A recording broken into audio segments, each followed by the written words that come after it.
오늘 우리에게 주신 하나님의 말씀은 구약 성경에서 봅니다. 구약 성경 949쪽 예지서, 일반 번역에서는 전도서라고 부릅니다. 2장 17절 말씀을 장성 목사가 풀어서 번역한 연이어본으로 봉독합니다. 이러므로 내가 사는 것을 한탄하였노니 이는 해 아래서 하는 일이 일 내게 짜증이요 이 다 허망하여 마치 바람을 잡으려는 것이미로다. 아멘. 오늘 우리는 성령님 아래 성경 위에 하나님의 말씀을 듣기를 원합니다. 오늘 여러분들이 주목하실 설교 제목은 소설이 말하고 가르쳐주는 거짓말입니다. 새누리 문화 시리즈로서 첫 번째 시간이 되겠습니다. 그동안 제가 새누리 문화에 대해서 수없이 설교해 왔습니다. 그러나 새롭게 이렇게 타이틀을 붙이고 이제 설교를 하는 뜻은 조금 더 그 현대 사회의 그 거대한 물결 앞에서 하나님의 말씀으로 맞대응을 하고 가르쳐주고, 그리고 우리가 그것을 극복해야 되겠다고 하는 엄숙한 과제가 있다는 현실적 인식이 설교자에게 있어서 그리한 것임을 여러분들이 양지해 주실 수 있기를 바랍니다. 오늘 세상을 우리들이 살아갑니다. 그런데 모든 사람들이 정보의 홍수 속에서, 또한 미디어의 범람 속에서 사람들이 갈 길을 잃어버렸습니다. 그래서 제가 몇 년 전에 이런 설교를 한 일이 있습니다. 젊은이들이, 이 시대를 삶은 젊은이들이 불쌍합니다 하고 설교한 일이 있습니다. 그래서 저는 이 시대를 사는 젊은이들에 대하여 그들이 문명의 이기를 누리고 있고 21세기의 최첨단 문명을 향유하고 있음에도 불구하고 참으로 불쌍하다고 갈파한 적이 있습니다. 제가 젊은이들에게 불쌍하다고 느꼈던 그 이유를 제가 그 설교 속에서 풀어냈습니다만, 한마디로 말하면 이런 겁니다. 50년대, 1950년대, 60년대, 70년대를 살았던 이들은, 그 시대를 살았던 이들은 같은 것을 바라보고 있었습니다. 그러니까 50년대, 60년대, 70년대 사람들은 공유된 가치관과 규범을 갖고 있었습니다. 그런데 50년대, 60년대, 70년대를 겪지 않고 이후에 태어난 이들은 같은 곳을 바라보는 사회에 더 이상 살고 있지 않다는 것입니다. 옛날에는 다들 그렇게 살았어요. 그래서 견딜만 했어요. 이겨낼 수 있었어요. 사람들을 품을 수 있었어요. 그랬는데 50년대, 60년대, 70년대가 지나면서 80년대서부터 본격적으로 그 움직임이 시작이 되었고, 90년대 강화되었고, 2000년대는 더 말할 것 없고, 2001년서부터 시작된 그 이후에 20년 세간은 더욱더 이러한 상황을 강화시켰을 뿐만 아니라 심화시키고 심지어는 악화까지 시켰다는 것을 여러분들에게 먼저 이렇게 말씀드려야 할 것 같습니다. 그러니까 무슨 말이냐면 더 이상 우리는 공유된 가치관이나 규범을 갖고 있지 않다는 겁니다. 그런데 50년대, 60년대, 70년대에는 그랬어요. 그래서 그 시대에는 스승이 말씀하시면 어려운 줄 알았어요. 그 시대에도 정말 그 폭력에 가까운 그런 이렇게 교도를 하는 그런 선생님들이 계셨어요. 우리들이 조금 부당하게 맞는 거 알고 있었어요. 그렇지만 우리는 전체적인 시스템 속에서 그것이 나를 위하는 것이라고 믿고, 그 다음에 이것이 보다 다은 어떤 시스템에 대한 유지가 오히려 더 중요하다고 여겼어요. 그래서 그때 시절에 우리는 매를 맞았으나 항거하지 않았어요. 그리고 그 속에서 인내하는 법도 배웠고, 또 그 속에서 그 스승의 세계라고 하는 것이 이렇게 다양할 수 있겠구나 하는 것을 터득하고 살았어요.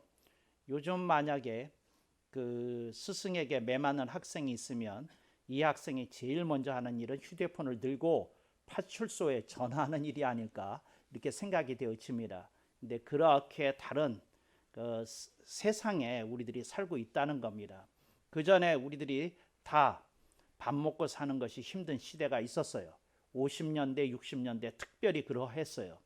그때 우리들이 먹는 거 부족했지만 우리들이 죽을 끓여 먹으면서도 또 어느 집은 세 끼를 제대로 먹지 못했어요. 두 끼만 먹는 집도 흔했어요.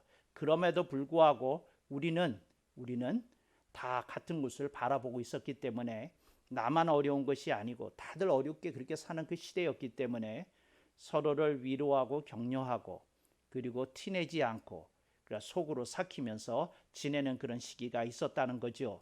근데 그런 시대가 지나갔다는 겁니다. 그래서 이제 80년대, 90년대, 2000년대가 벌어지면서 어떤 것이 났느냐? 소설이 말하고 가르쳐주는 세상에 대해서 사람들이 습득하고 체득하기 시작했다는 겁니다. 여기서 말하는 소설에 대해서 말씀을 드려야 되겠습니다. 여기서 말하는 소설은 문단에 발표된 어떤 작품만을 말하는 게 아닙니다. 어떤 사람이 썰을 풀어요. 그럼 그게 소설이라는 겁니다. 그 어떤 사람이 술을 한 잔을 걸치면서 내 인생이 말이야 이랬다는 말씀이시지 그러면서 얘기를 풀어내요. 그게 소설입니다. 또 여러분들이 누구하고 차를 마시다가 참 이 세상 정말 지겨워서 죽겠어 뭐 어쩌고 저쩌고 얘기합니다. 그게 다 소설입니다. 그래서 여러분 소설이 말하고 가르쳐주는 그런 세상에 우리들이 익숙해졌다는 겁니다. 이게 무슨 말이냐면 더 이상 우리들이 공유하고 있는 가치관이나 규범이 사라졌다는 겁니다. 그래서 각자의 썰 이걸 저는 소설이라고 말하는 건데 그러니까 소설이 말하고 가르쳐주는 그런 시대에 우리들이 살고 있는데 저는 감히 얘기합니다. 당신이 풀고 있는 그 썰 그거 거짓말이라는 겁니다. 그래서 여러분 진리가 아닌 것들이 횡행하는 시대에 살고 있고 그리고 우리들이 그런 것들이 너무도 자주 흔히 체험하는 현상이 되어서 오히려 우리들의 분별력도 이렇게 흐트러지고 있고 이렇게 훼손당하고 있는 시점에 우리들이 있다 하는 것을 여러분들에게 말씀을 드리려고 합니다. 예지서에서 이제 이 예지자는 자기의 한때를 얘기를 합니다. 예지자는 지혜의 궁극 그걸 예지라고 말하는데 그걸 얻은 사람입니다. 그런데 이 사람이 이제 먼저 궁극적인 예지를 말하기 이전에 과정적인 얘기를 하는 겁니다. 이러므로 내가 사는 것을 한탄하였다. 자신이 한탄하던 시절이 있었다는 겁니다. 그러니까 이 이야기를 이렇게 결론적으로 들으시면 안 됩니다. 이걸 거치는 과정으로 들어야 됩니다. 그래서 한탄할 때가 있었다 하는 말입니다. 태양 아래서 일어난 일이 다 그런데 내가 딱 두 가지로 정리해 주겠다 하고 얘기합니다. 하나는 직장에 가도 짜증이고 친구들 만나도 짜증이고 신문을 읽어도 짜증이고 뉴스를 들어도 짜증이다. 이게 짜증이라는 겁니다. 첫 번째 짜증입니다. 그 다음에 두 번째 허망하더라는 겁니다. 다 그래봐야 뭐하나 죽으면 끝인데 다 그래봐야 뭐하나 다 사람이 아무리 친해져도 언젠가 배신하고 흩어지는 게 인간관계인데 뭘 믿고 그렇게 절대화시킬 수 있겠느냐는 겁니다. 그래서 인생을 두 단어로 요약합니다. 하나는 짜증이다. 이건 생활 속에서 느끼는 감정입니다. 두 번째 허망하다는 겁니다. 이것은 장례식에서 여러분들이 내리는 평가입니다. 그래서 어떤 사람이 돌아가셨어요. 장례식에 갔어요. 여러분이 뭘 느낍니까? 허망한 걸 느끼게 되더라는 거죠. 그분 대단했는데 죽고 보니까 이제는 그분의 존재감이 더 이상 없다는 것을 느끼더라는 거죠. 이런 일이 있었어요. 어떤 대학원생이 있었는데 그 교수가 그 박사 논문을 끝끝내 통과시켜 주지 않으면서 애를 먹이고 있었어요. 그래서 마지막 그 논문 그 교수하고의 그 면담 일정이 기다리고 있는 와중에 갑자기 교수님이 뇌일열로 쓰러져서 이렇게 돌아가시게 되었어요. 그런데 그 장례식장에 갔는데 제가 어떤 처자가 아주 이렇게 살포시 이쁘게 미소 짓는 걸 봤어요. 그래서 제가 생각하기를 이분은 돌아가신 분의 죽음이 조금 반가운 데가 있구나. 그리고 제가 마음에 이렇게 느낌이 딱 들었어요. 그래서 제가 그분이 좀 멀리 떨어져 있는데 목소리를 높여서 얘기하더라고. 난 솔직히 말이지 친구하고 하는 얘기입니다. 너무 다행이야. 이번에도 논문 저거 안 되면 나 이제 그 박사과정 수료로 끝내야 되나 하는 참인데 교수님이 돌아가셨네. 이제 다른 분이 오시면 이분처럼 심하게는 안 했지. 내가 박사과정 5년 차인데 이번엔 좀 다른 길이 열리겠지. 그래서 나는 여기에 무슨 그 하늘의 계시가 있다고 자꾸 믿음이 가는 거 있지. 이렇게 얘기하더라는 거죠. 여러분, 당신의 죽음이 누구에게 미소를 짓게 하는 사건이 될 수 있다는 겁니다. 인생이 이렇게 허망해요. 이렇게 허망해. 그러니까 여러분들이 붙드는 게 뭔지 이렇게 좀 생각해 봐요. 이런 말이 있어요. 요즘 뉴스를 보면서 욕이 안 나오면 성인이랍니다. 아, 그래요. 요즘 뉴스 보면 걸리는 게 많죠. 채널 돌리고 싶죠. 여러 가지 복잡한 얘기들 많죠. 그런 세상에 우리들이 살고 있다는 겁니다. 그래서 짜증과 그 허망을, 그러니까 인생을 그냥 표면적으로 느낄 때는 짜증이라는 말 우리들이 공감이 갑니다. 그리고 인생을 조금 깊게 들여다보면 허망하다는 거, 이것도 우리들이 공명할 수 있는 대목이 아닌가 생각이 되어집니다. 그런데 인생에 대해서 이렇게만 얘기를 하는 사람들이 늘어나고 있다는 거죠. 저는 여러분들한테 말합니다. 생활이 짜증난다, 인생이 허망하다, 이거 거짓말입니다. 공감할 만하고 공명을 일으킬 만한데 이게 거짓말이라는 겁니다. 설교의 결론부터 얘기하면 이게 거짓말이라는 겁니다. 근데 왜 거짓말이라고 말하는지를 알아야 되겠습니다. 여러분, 생활과 인생은 결코 이렇게 결론 내어져서는 안 되는 것이기 때문에 이게 거짓말입니다. 이게 아무리 사실이어도 이게 진실이 되면 안 됩니다. 이게 사실일 수 있습니다. 그러나 이게 당신이 받아들인 진실이 되어서는 안 됩니다. 당신은 이걸 넘어서야 됩니다. 인생이 아무리 짜증이 나도, 그 생활이 아무리 짜증이 나도 그 생활의 짜증으로 여러분 생활 전체를 규정짓지 말기를 바랍니다. 그래서 거짓말이라는 겁니다. 이게 무슨 말이냐면 이건 부정되어져야 될, 타파되어져야 될 주장이라는 겁니다. 이게 새누리 문화입니다. 새누리 교회에서 가리키는 문화가 이런 겁니다. 여러분들이 붙들고 있는 어떤 것이 사실일지라도 여러분들이 결코 결론으로 받아들이고 싶지 않은 것이라면 여러분 그걸 부정해야 됩니다. 여러분 그걸 타파해야 됩니다. 그걸 부셔서 사라지게 만들어야 된다는 걸 여러분들이 기억하실 수 있기를 바랍니다. 제가요, 소설 읽는 사람들에 대한 걱정이 있어요. 그래서 소설을 읽는 사람들이 어떻게 됐냐면 자기도 모르게 소설의 분위기에 흡수됩니다. 인생은 이런 것도 있구나. 인생은 저런 것도 있구나. 이런 케이스도 있구나. 저런 케이스도 있구나. 그러면서 인생을 흡수할까 봐 저는 걱정입니다. 여러분, 소설 너무 많이 읽지 마세요. 그리고 소설의 그 어떤 영향으로부터 여러분을 보호하셔야 됩니다. 이제 그러지 않으면 안 된다는 거죠. 소설에 보니까 어떤 사람이 여러분들이 정말 그 말도 안 되게 생각하는 어떤 규범의 한계를 부셔버리고 그 사람이 마음대로 막 살았어요. 그랬는데 거기 있는 내용을 보니까 여러분이 잘못한 내용도 거기에 나와요. 그런데 그렇게 막 살았던 주인공의 모습 속에서 내 모습이 오버래핑이 되면서 무슨 생각이 드는고 하니, 내가 그래도 이 사람보다 막 나가진 않았는데 이 사람의 인생은 이 사람 인생대로 의미 있는 거네. 그러니까 나는 이 사람처럼 많이 부서지지는 않았지만 내 인생도 이렇게 의미 있는 거네. 이런 영향 받으면 안 된다는 겁니다. 이런 영향 받으면 여러분이 생각하기를 뭔 소리야, 이건 소설이고 내 인생은 훨씬 더 아름다워야 돼. 내 인생은 훨씬 더 멋져야 돼. 내 인생은 조금 더 나에게 따뜻함을 안겨다 주는 것이어야 돼. 이렇게 생각을 해야지 정상이지. 소설을 들으면서 위로를 받기를, 이 사람의 불행을 보니까 내 불행은 아무것도 아니어서 위로를 받는다, 그런 얘기 저는 듣기 굉장히 싫어해요. 굉장히 싫어해. 정말 싫어해. 저는 그래서 욥기를 읽다가 위로를 받았다는 사람들을 싫어합니다. 그래서 제가 욥기 강의를 여태까지 안 하는 거예요. 그 말 듣기가 싫어요. 듣기가. 그러니까 욥이 자녀가 다 죽었어요. 재산이 다 하루아침에 잿더미로 변했어요. 그리고 온몸에 그 생명을 위협할 정도의 그 질병이 생겼어요. 뭐 그런 극한 상황을 보니까 아이고 나는 욥에 비하면 아무것도 아니네, 명함도 못 내기네, 그리고 위로를 받는 사람들 난 싫어해. 그런 위로 받지 마세요. 여러분 발가락에 무좀만 있어도 그거 얼마나 불편합니까?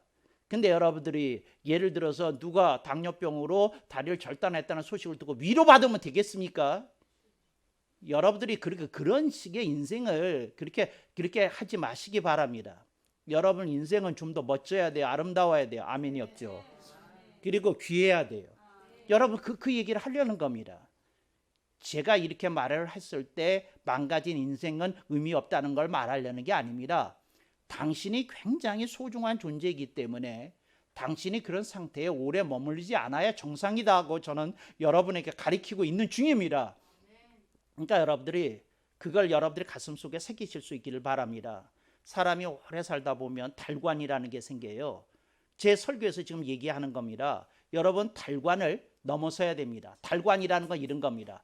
인생은 말이야 일찍 죽는 사람도 있더란 말씀이시지, 이렇게 얘기합니다. 인생은 말이야 망하는 인생도 있더란 말씀이시지, 인생은 말이야 자녀들로부터 버림을 받는 인생도 있더란 말씀이시지. 그런 얘기 하지 마시라니까. 그런 얘기 하지 말라니까. 제가 정말 애 같아요, 애 같아. 왜 그걸 받아들이세요? 내 인생이 이렇게 된 건 뭔가 잘못된 게 있다. 그거 고쳐서 지금이라도 더 나은 인생이 되도록 해야 되겠다. 방향 정하고 그렇게 가야지. 모든 걸 수용하고 그 속에서 넉넉함을 없는 달관을 저는 싫어해요. 달관주의자들은 새누리교회를 떠나세요. 나는 달관을 싫어해요. 정말 달관을 싫어해요. 달관하면 안 됩니다. 달관을 하면. 여러분 달관이라는 게 무슨 얘기인지 아십니까? 인생이 망해도 오케이라는 의미가 함유되어 있어요. 그러면 안 되지 않습니까? 그런데도 아멘을 왜 안 하는지 몰라요. 안 되는지. 그리고 넘어갈 때도 있다는 거죠. 그래서는 안 된다는 겁니다. 그래서 제가 여러분에게 말씀을 드렸어요. 여러분이 새누리교회를 다니면서 여러분들의 음악도 여러분들이 조절해야 된다고. 그래서 저는 여러분에게 말씀드렸어요. 여러분이 새누리교회를 다니면서 재즈를 좋아한다. 있을 수 없는 일이에요. 인생에서요 배신을 좀 느껴본 사람이 재즈의 맛을 알 수 있어요. 내 재즈 보면 알겠어. 들어보면 알겠어요. 정말 알겠어. 그 음악 들어보면 알겠어요. 조금 뭐라 그럴까, 시련을 당했다든지 그런 사람들이 즐길 수 있는 음악이에요. 음악.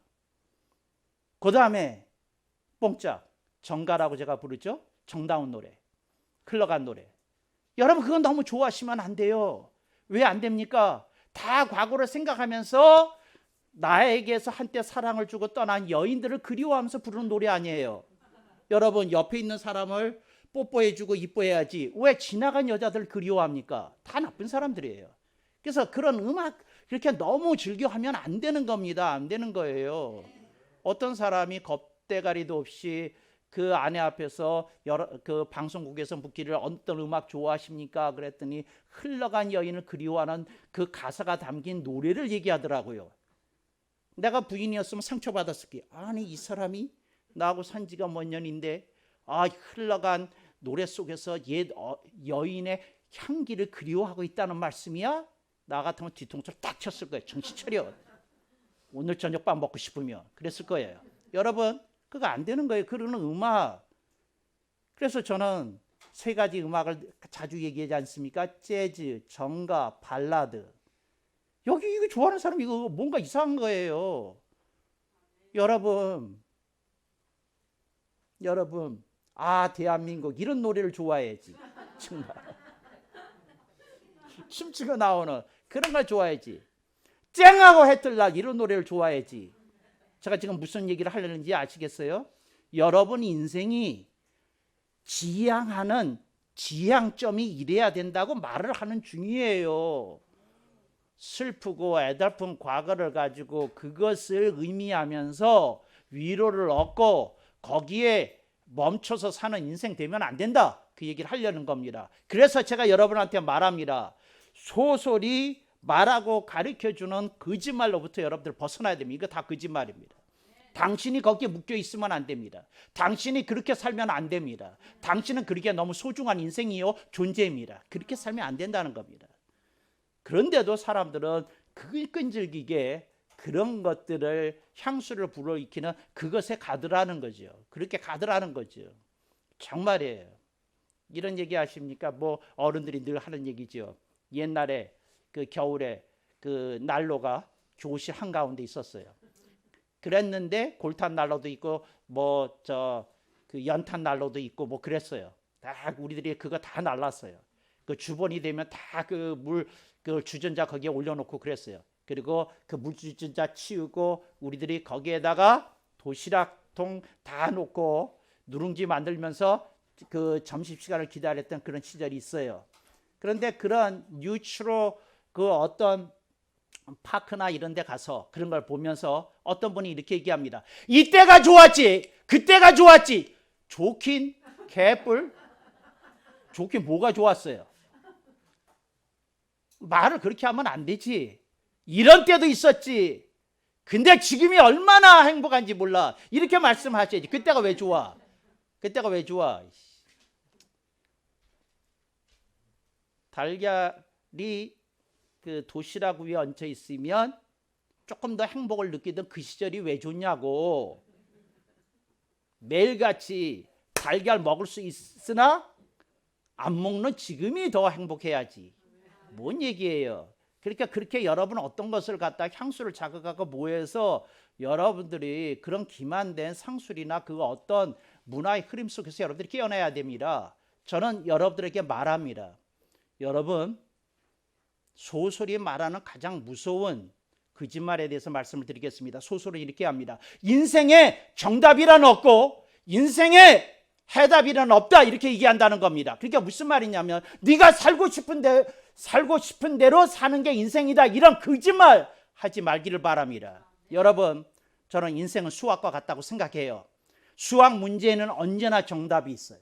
할렐루야, 정답이 있어요. 아무리 어려운 문제에도 정답은 있어요. 아직 풀 방정식을 찾아내지 못해서 그렇지 정답은 있어요. 해답은 있어요. 그러니까 여러분들이 그런 생각 갖지 말기를 바랍니다. 여러분들이 어떤 어려운 일이 있었어요. 여러분들이 그때 정답을 몰랐어요. 여러분이 그때 해답을 몰랐어요. 그래서 고통을 겪은 거 이해됩니다. 그러나 정당화시키지는 마세요. 아하, 이때에 내가 정답을 몰랐구나. 아하, 내가 이때에 해답을 몰랐구나. 그래서 어리석게 살았구나. 방황했구나. 시대의 폭풍 속에서 내가 무너졌구나.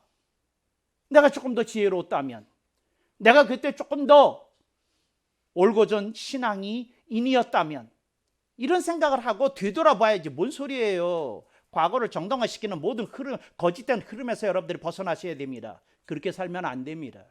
그 거짓말입니다. 그런 거짓말에서 여러분들 벗어나실 수 있기를 바랍니다. 달관하면 안 됩니다. 정답 없다, 해답 없다, 그런 얘기 하지 마세요. 있어요. 당신이 몰랐지. 당신의 지혜와 능력이 거기까지 미치지 못했지.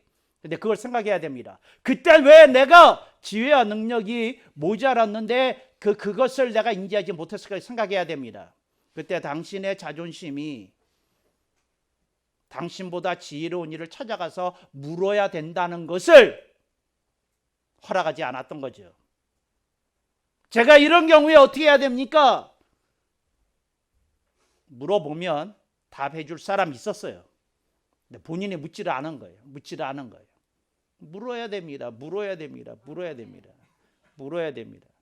근데 그걸 묻지를 않는 그런 사람들을 어떻게 하겠어요? 옛날에 무술을 가리키는 무가에서 그 제자들을 이제 여러 명 봤잖아요. 근데 수제자에게만 비기를 가르쳐 줍니다. 근데 수제자가 어떤 사람이냐? 자기가 수련한 다음에 어떤 각도에서 안 되는 걸 은밀히 스승에게 묻는 사람입니다. 스승이 보니까 매번 경지가 열려지고 있거든요. 아하, 요 놈은 제목이 되겠다, 이렇게 마음 먹고 있는 거죠. 그러다 서너 명이 되는데 아하, 요 놈은 되겠다. 그런 안목까지 있는데 연습까지도 피 터지게 하네. 올라가는 거죠. 또 이렇게 보니까 아하, 요 놈은 그런 안목에 피 터지는 연습량에 거기에 더해서 스승에 대한 공경심까지 수제자 되는 겁니다. 여러분, 오늘 우리들이 인생 살면서 내가 왜 수제자 되지 못했냐, 내가 왜 뽑히지 못했냐, 그런 얘기 하지 마세요. 당신에게 something was lacking, 뭐가 결핍되어 있었어요. 근데 당신이 그 결핍되게 행동했던 그것이 무엇인지 그걸 알 수 없었던 게 문제인 거죠. 알 수 없었던 게. 그래서 겸손하게 물어봤어야 되는데 물어보지 않은 거죠. 여러분, 물어봐야 됩니다. 그리고 배워야 됩니다. 그리고 답을 해줄 사람이 나타날 때까지 물어야 됩니다. 근데 그가 묻지 않더라는 거죠. 목회자들이 성경의 세계가 안 열리는 이유가 뭔지 아세요? 다른 목회자들한테 자존심 때문에 묻지 않습니다. 묻지 않아요. 이 구절 나는 어려웠는데 선배님은 어떻게 해결하셨습니까? 물어봐야 되거든요. 교수님까지는 아니더라도. 후배는 이 구절 어떻게 해석했나? 물어봐야 되거든요. 근데 안 물어보더라는 거죠. 근데 그런 것들이 사람을 발전하는 것을 그 사람이 어떤 문제에서 이렇게 벗어나는 것을 가로막고 있더라 하는 것을 여러분들에게 말씀드리고 싶어요. 오케이. 소설이 말하고 가르쳐주는 거짓말 속에는, 소설이 말하고 가르치는 거짓말 속에는 여러분들의 인생을 정당화하고 합리화시키려고 하는 그 은밀한 움직임이 있어요. 여러분, 이거 거부해야 됩니다. 여러분, 그거 받아들이면 여러분이 이렇게 얘기하고 있는 겁니다. 여러분이 만족하고 있는 이 현실에 대해서 내가 잘못한 일이 뭔가 있을 것이니 내가 분발해서 그걸 고쳐서 이제서부터의 내 인생은 좀 새롭게 전개되어야 되겠다는 사실을 받아들이기보다는 내 인생의 과거를 있는 그대로 수용하고 그 속에서 만족을 얻고 행복을 꾸며내는 식으로 가려고 한다면 그건 말이 됩니까? 예를 들자면 이런 거예요. 달동네에 누가 살아요? 단칸방에 살아요. 월세방에 살아요. 그런데 거기서 어떤 철학자가 얘기하기를, 그럼에도 불구하고 당신이 스스로 행복하기를 마음 먹으면 그 단칸방에서 행복할 수 있습니다. 반은 사실이에요. 반은 사실이에요. 네, 달동네 살고 단칸방 살고 월세방 살아도 행복할 수는 있어요. 행복할 수는 있어요. 그런데 그게 반만 사실이에요. 그 전체로 받아들이게 된 그 거짓말이에요. 그렇게 하면 안 되는 겁니다. 어떻게 해야 되나요? 그런데 말이지, 말씀이지, 나는 요것으로 가벼운 만족은 할 거야. 근데 난 만족을 못 하겠다는 말씀이지. 그러니까 나는 여기서 탈피하기 위해서 기술을 배워야겠다는 말씀이지. 기술 배우는 쪽으로 움직여야 되는 거죠. 여러분, 기술 배우면 밥 먹고 살 이상의 돈을 벌 수 있습니다. 그렇게 살 수 있어요. 그렇게 하면 되는 거지. 뭔 소리예요? 여러분들이 그렇게 해서 거기서 머물러야 되겠어요? 제가요, 인도를 좋아하면서도 인도를 싫어합니다. 제가 인도를 한번 갔다가 기절을 했잖아요. 기절을. 왜냐하면 아침에 어디를 먼 데를 가기 위해서 기차역에 갔는데 그냥 듣고 웃자고 하는 얘기를 들어주세요. 남녀 할 것 없이 전부 철로길로 엉덩이를 까고 큰 걸 보시더라고. 이 건너편에서 다 보이는데. 근데 그러시더라고. 그러니까 부끄러움이 없어요. 근데 왜? 동네가 너무 빈민가다 보니까 화장실도 없고 또 급한 사람들 어떻게 하겠어요? 그 몇 개 없는 화장실 걔들 있으면 그걸 나서 그러고 있더라고요. 그런데 그때 내가 이런 생각을 한 거예요. 뭐 하냐면, 그런데 그분들이 그러고 나서 몇 분이 이렇게 보는데 구루도 거기에 있더라고요. 그게 뭐냐면 사두, 그러니까 돌아다니면서 이렇게 수행하는 그런 사람이 있지 않습니까? 그러니까 이 사람은 밥을 빌어 먹고 살아요.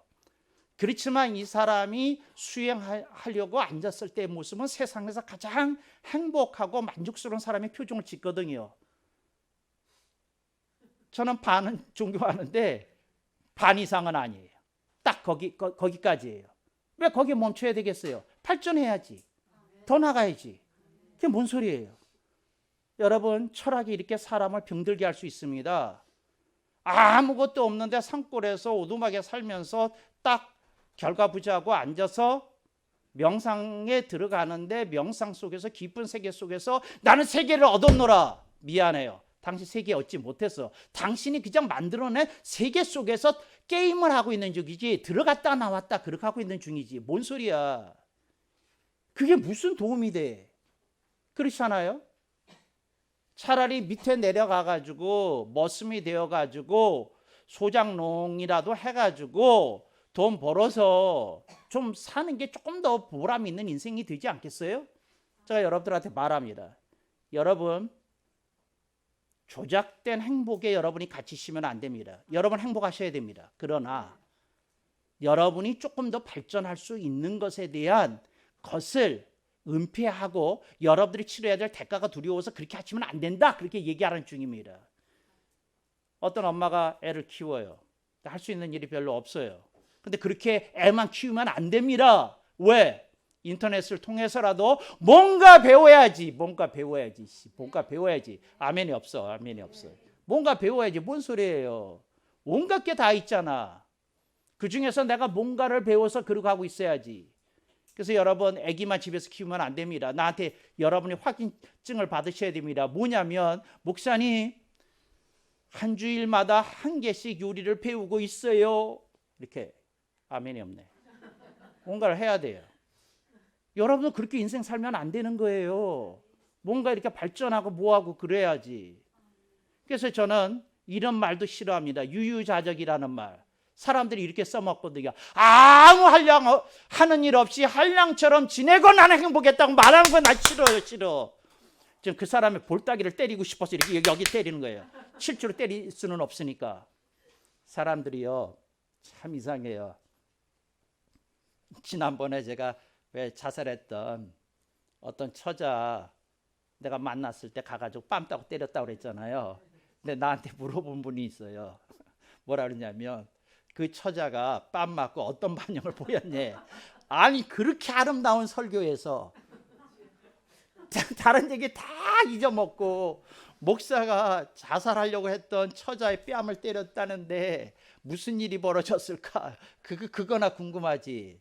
여러분 내 눈에 맺힌 눈물을 보고 그 처자가 내가 정말 목사님의 가슴을 아프게 하는 행동을 했구나 하고 알아차렸어요. 알아차렸어. 나한테 물었던 분은 그리고 혹시 교회 떠나지 않았어요? 소문이 나가지고 좀 이렇게 뭐 구설수에 오르진 않았어요? 이런 얘기를 듣고 싶은 거야. 정말 이상한 거에 관심 있어요. 자, 다시 돌아와서 여러분, 여러분들의 인생에 대해서 여러분들이 생각할 때 이걸 꼭 기억하십시오. 여러분, 누구나 발전할 수 있어. 누구나 인생을 개선시킬 수 있어. 누구나 더 한 단계 업그레이드 될 수 있어. 그러니까 현재에 만족하는 그 사상, 그 동양 사상, 여러분 그거 버리세요. 그건 기독교의 가르침이 아니더라 그 말이에요. 기독교의 가르침이 아니더라. 그래서 제가 좋아하는 그 뭐죠? 도박 하우스 그 용어가 있잖아요. 도박장을 하우스라고 그러거든요. 도박장 용어. 못 먹어도 고. 아 정말 나는 이 말을 사랑해. 정말 사랑해. 정말 해봐야지. 이 말을 도박해도 좋다는 말로는 안 알아들으실 줄로 믿습니다. 무슨 얘기해? 해봐야지. 피박을 2번 썼는데 그냥 가면 되겠어? 못 먹어도 고 해야지. 제가 제 동생이 도박을 잘했거든요. 그래서 동생 때문에 하우스 많이 다녔어요, 미국에서. 그래서 그 하우스 분위기를 내가 알아요. 근데 그 하우스에서 제일 내가 보기 싫었던 사람이 누구냐면 그 장소를 제공해주고 피를 먹는 사람이 있어요. 그 주인장이라고 부르는 사람인데 내가 그런 사람들 제일 싫어했어요. 정말. 그러니까 이 사람은 앉아서 돈 버는 거지. 왜? 본인 도박 안 해요. 장소 빌려주고 음료수 팔아서 돈 벌고 심부름 해줘서 돈 벌고 뭐 하여튼 뭐 돈 찾아주면 심부름하면서 돈 벌고 이런 짓 하거든. 근데 그랬어. 근데 어느 날 이런 사람하고 이렇게 얘기를 하게 됐어. 근데 그 사람이 이렇게 차 한잔 하자고 그래서 만나게 됐어.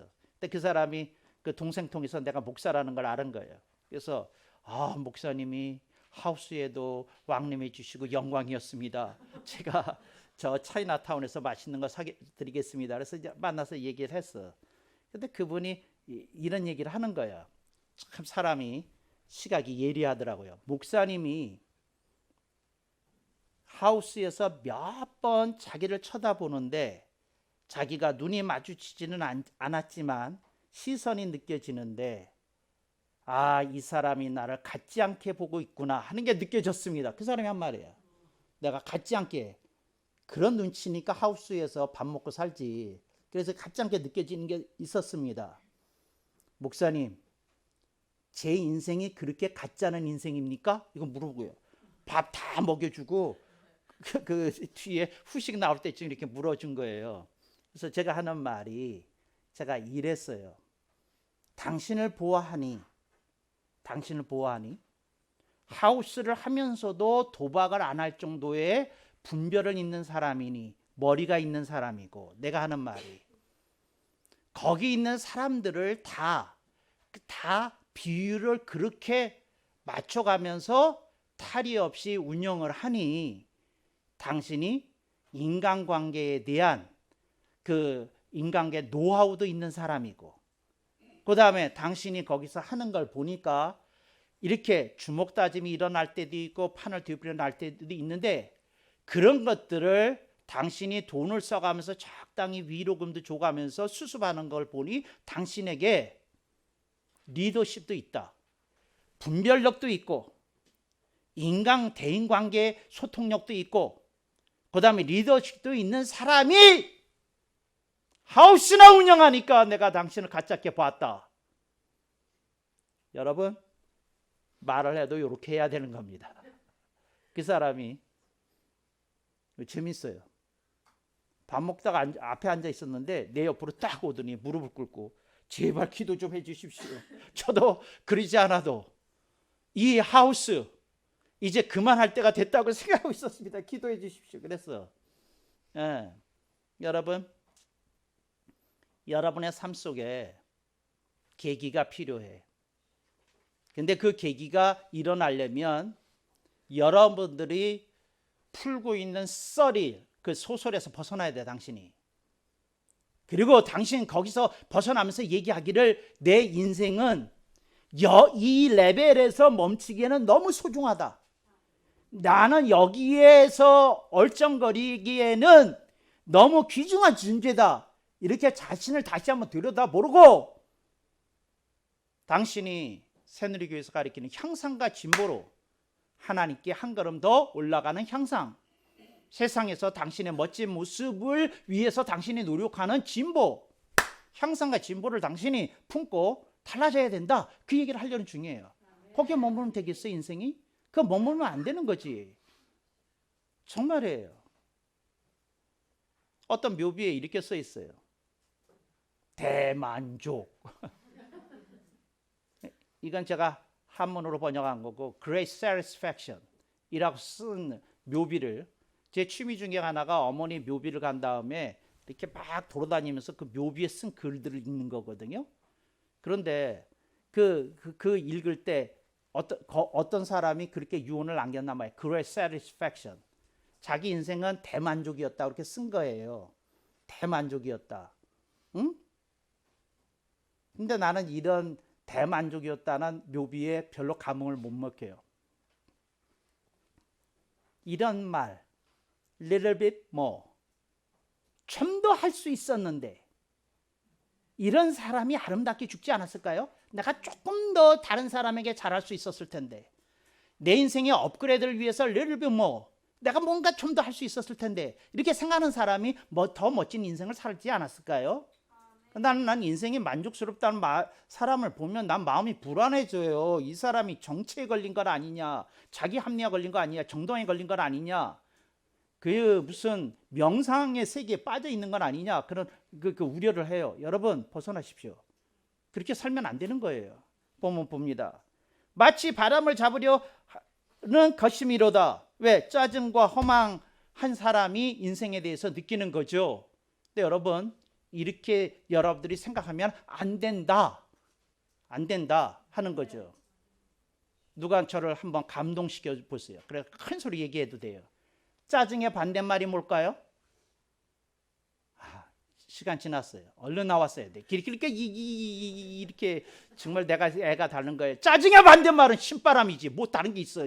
신바람이 나야지. 짜증이 나면 되겠어? 신바람이 나야지. 아멘이 약해가지고 큰일 났어요. 짜증의 반대말은 뭐라고요? 신바람이지. 허망의 반대말은 뭘까요? 보람이지. 보람이지. 뭐 다른 말이 뭐가 있어? 그러니까 앞으로는 여러분들이 이래야 돼요. 예, 저는 그 문장을 이렇게 바꾸고 싶어서 이 본문을 채택한 거예요. 이러므로 내가 사는 것을 찬탄하였노니 이는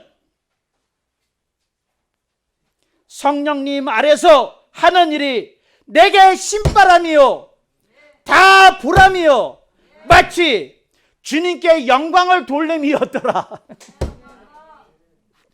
여러분 이렇게 생각해야지. 이렇게 생각해야지. 여러분 인생에 한탄하면 되겠어요? 찬탄해야 돼. 찬탄해야 돼. 찬탄해야 돼. 짜증이면 되겠어요? 신바람이 해야지. 뭔 소리예요? 여러분 인생이 허망하면 되겠어요? 보람이 해야지. 그쪽으로 가야지. 이렇게 설교를 잘하는데도 어떤 사람은 그래요. 목사님 너무 냉정하신 것 같아요. 짜증할 수도 있지요. 허망할 수도 있지. 어떻게 그렇게 선을 휙 그겠어요? 여러분, 제가 그분을 너무 사랑해요. 내가 그분한테 한 말이에요. 내가 당신을 너무 사랑한다고. 얼마나 사랑하느냐면 당신은 짜증이 없어야 될 인생이고 당신은 허망이 없어야 될 인생인데 그것이 있어서 내가 당신의 인생에 하나님의 말씀을 증거하려는 거라고. 여러분, 성령님이 말씀하십니다. 얘야, 내가 너와 함께 할 것이니 짜증 말고 신바람으로, 허망 말고 보람된 인생으로 주 안에서 움직이려무나. 그런 주님의 음성을 듣고 일떠서는 여러분 되시기를 주님의 이름으로 축복합니다. 아멘. 억만 번.